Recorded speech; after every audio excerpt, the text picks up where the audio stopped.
จะกุมลงว่านังคุยลงดีกระไรไกลน้ำลงกันสมิวยังดีนังพงยังอะไรไม่มาชูสะท้อนอยู่นังสัญญายังดีพงจะอยู่จะกินมุกุมสว่างวังข้ากันนังเนี่ยถ้ากุมเลี้ยงกุลบัวไอ้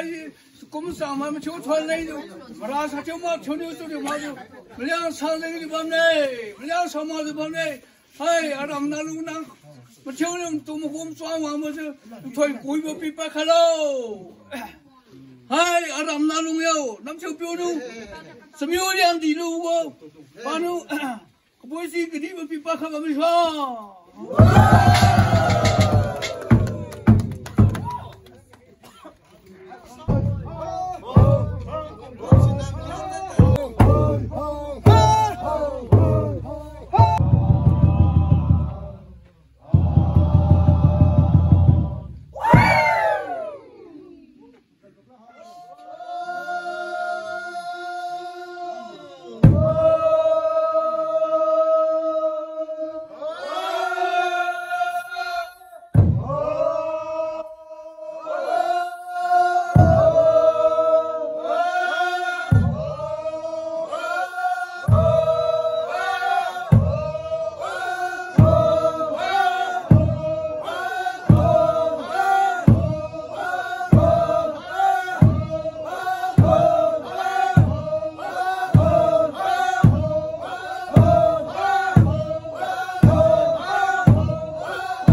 นตัวไม่ดีเขาตั้งร้านอยู่แบบนี้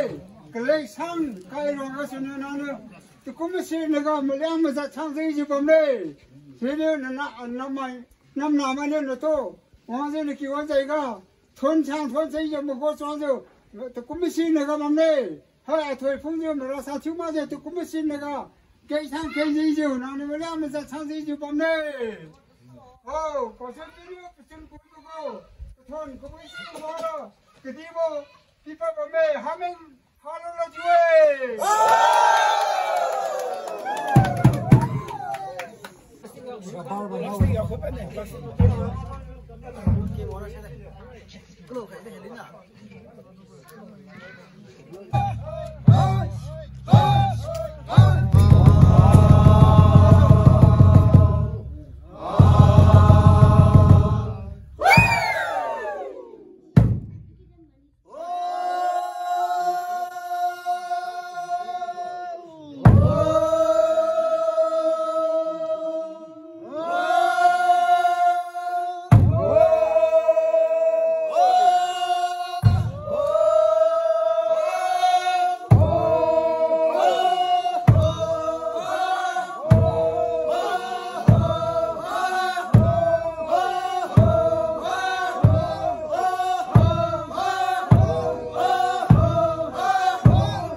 đi nè photo nằm khai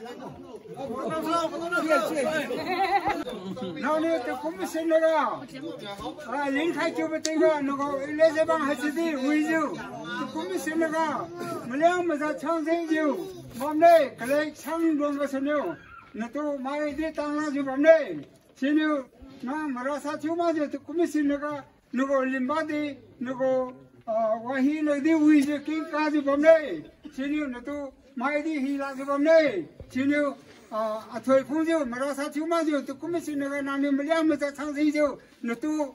năm nào như quang nó kêu anh dạy mà một cô trong sang gì chứ bấm đây hay thôi không chứ mà nó sao chú mà chứ lung chứ vui chứ lung chứ lắm đâu thôi chứ cái vấn đề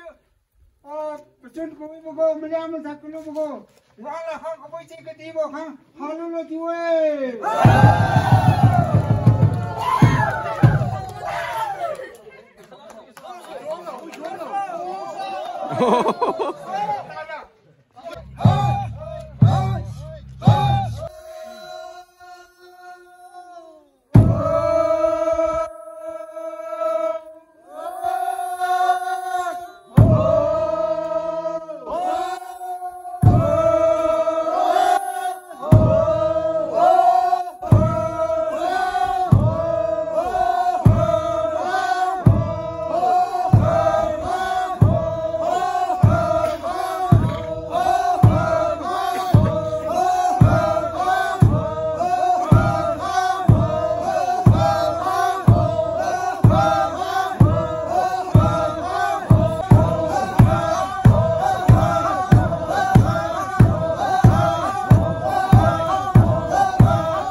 nó nếu có biết hay chưa có nó có liên bang hay vì sao vì gì chứ mà nếu mà ra thang gì chứ tôi cũng mới xin nó ra lung gì vấn đề hay năm mai mà thiếu điều nó kêu quan giải quan sau mà giờ tôi cũng mới ra nó mua cái cho thang gì vấn đề hay thôi phong chứ nó ra sao thiếu mà chứ là mà ra chứ lung gì vấn đề hay giờ số biết điều tôi xin quý vị năm mai quan giải quan mua cái cho mua cái Betul ibu kau kuala kang, kepuisi ketiba halu lah cuy.